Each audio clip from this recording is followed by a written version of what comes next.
We'll guide you through how to empty the trash on an Android. If you find this useful, then consider subscribing and liking the video. When you go and delete a file, it'll go and be moved to the trash first, and then it'll be in there and it'll automatically go and be deleted after a certain amount of time. What you can do though is you can go and delete it faster, otherwise it'll go and be sat there until it's deleted automatically.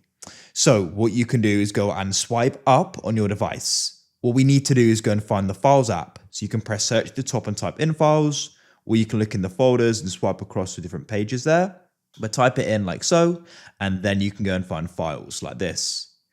Now, what you need to do is make sure on this main page here, you may need to go and press the back button in the top left or bottom left is usually the easiest way. And when you're on this page, you want to go and scroll down until you find Utilities. At the bottom, you should find Recycle Bin, and you can press the three dots in the top right and press Empty. Then you can go and confirm the decision and it'll go and be emptied.